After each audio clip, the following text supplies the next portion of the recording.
Hello everyone शांति पाठशाला को मु आपण मानंकु स्वागत जनाउछि। आजिकार एक नूतन वीडियो रे आमे आलोचना करिबा उपभोक्ता दिवस उपलक्षे एक सुंदर भाषण। वीडियोटी को आरंभ करिबा पूर्वरु चैनल को सब्सक्राइब करिनियंतु एवं पाखरे थिबा बेल आइकन टी को प्रेस करि दियंतु।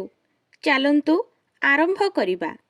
मंचासीन सम्मानस्पद अतिथि पूज्य शिक्षक शिक्षयित्री मोर प्रिय भाई ओ भौणी माने एवं सभा मंडन करिथिबा सभा सद्गण, आज मते उपभोक्ता दिवस विषय रे किछि कहिबार सुजोग मिलिथिबारु मु निजको धन्य मने करूअछि। उपभोक्ता कहिले आमे खाउटिंकु बुझी थाउ। ए देशर समस्त नागरिक मानंकु उपभोक्ता बा खाउटी कहिबा। उपभोक्ता दिवस प्रत्येक वर्षर मार्च 15 तारिखरु 30 तारिख पर्यंत खाउटी सचेतनता पक्ष रूपरे पालन करा जाए। एहार पालन करिवार विशेष गुरुत्व रहिछि। आम देशरे स्वाक्षर बा निरक्षर नागरिक माने बास करुछन्ति।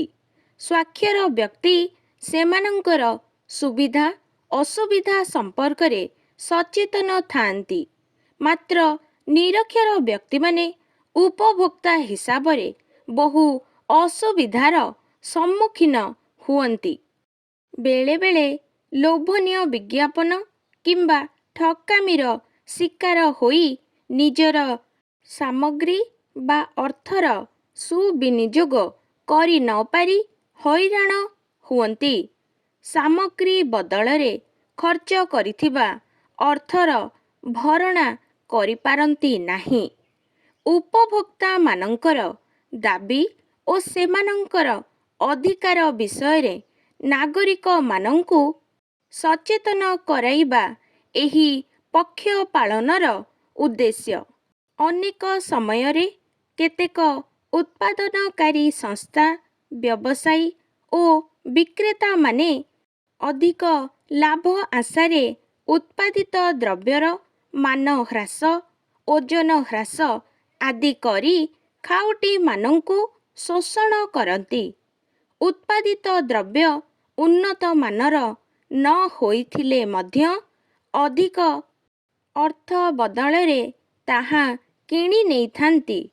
परे क्षतिग्रस्त हेले मध्य ताहा मुंडपाती सही नियंती।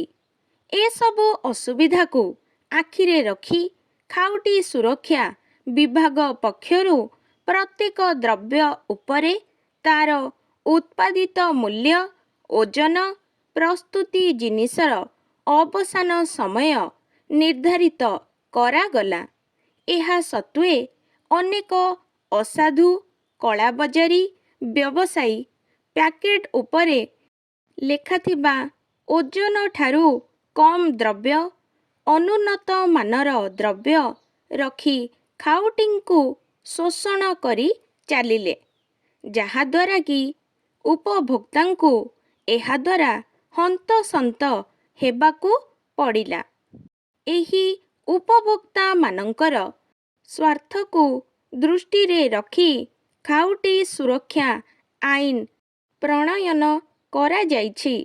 1992 मसीहारे भारतीय संसद द्वारा गृहीत आईन बलरे प्रत्येक जिल्ला मानंकरे खाउटी सुरक्षा आईन कार्यकारी हेउछि। एही आईन बलरे खाउटी अधिक मात्रारे उपकृत हुअन्ति।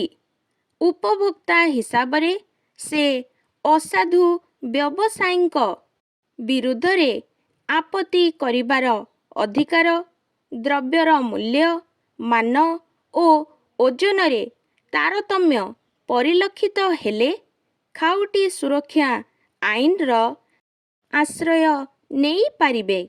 एही ଖାଉଟି ସୁରକ୍ଷା ଆଇନ ବଳରେ ଦେଶରେ ଅନେକ ଖାଉଟି ସଂଘମାନ ଗଢ଼ି ଉଠିଛି। ଓଡ଼ିଶା ଉପଭୋକ୍ତା ସଂଘ ସୁରକ୍ଷା ଆଇନ ବିଷୟରେ ଉପଭୋକ୍ତାମାନଙ୍କୁ ସଚେତନ କରାଇବାକୁ ପ୍ରୟାସୀ ହୋଇଛନ୍ତି। 1986 ମସିହାର ଖାଉଟି ସୁରକ୍ଷା ଆଇନ ବଳରେ ଖାଉଟିଙ୍କୁ କ୍ଷତିପୂରଣ ଦେବାକୁ ନିର୍ଦ୍ଦେଶନାମା ରହିଛି। ଉଚ୍ଚ ନ୍ୟାୟାଳୟର ଜଣେ ବିଚାରପତି ରାଜ୍ୟ ଖାଉଟି କମିଶନର ଅଧ୍ୟକ୍ଷ, ଜିଲ୍ଲା ଜଜ୍ମାନେ ଜିଲ୍ଲା ଫୋରମର ଅଧ୍ୟକ୍ଷ। ଏହି ସଂସ୍ଥାକୁ କଞ୍ଜ୍ୟୁମର ଫୋରମ କୁହାଯାଏ। ଖାଉଟିମାନେ ବ୍ୟବସାୟୀଙ୍କ ପାଖରୁ କୌଣସି ପ୍ରକାରେ ପ୍ରତାରିତ ହେଲେ ଏହି ଫୋରମର ଆଶ୍ରୟ ନେଇ ପାରିବେ। ଏହି ଫୋରମରେ ଖାଉଟିର ଦାବିକୁ ବିଚାର କରାଯାଇ ଉପଯୁକ୍ତ ନ୍ୟାୟ ପ୍ରଦାନ କରାଯାଏ।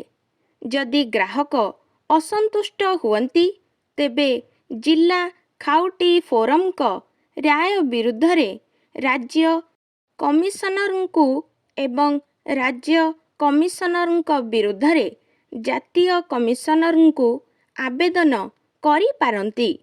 ଉପଭୋକ୍ତାମାନଙ୍କ ପାଇଁ ଏତେ ସବୁ ସୁବିଧା ରହିଛି ବୋଲି ସେମାନଙ୍କୁ ବିବିଧ ଗଣମାଧ୍ୟମ ସଚେତନତା ଶିବିର ଆଦି କରି ଜଣାଇଦେବା ଦରକାର।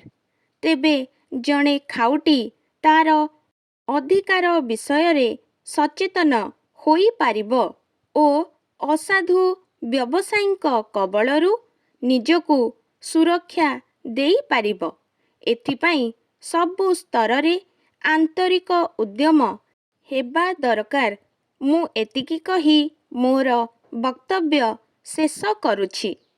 ଆଜିକାର ଭିଡ଼ିଓଟି ଆପଣଙ୍କୁ କିପରି ଲାଗିଛି କମେଣ୍ଟ ମାଧ୍ୟମରେ ନିଶ୍ଚୟ ଜଣାଇବେ ଏବଂ ଲାଇକ୍, ସେୟାର, ସବସ୍କ୍ରାଇବ୍ କରିବାକୁ ଜମାରୁ ଭୁଲିବେନି। ଧନ୍ୟବାଦ।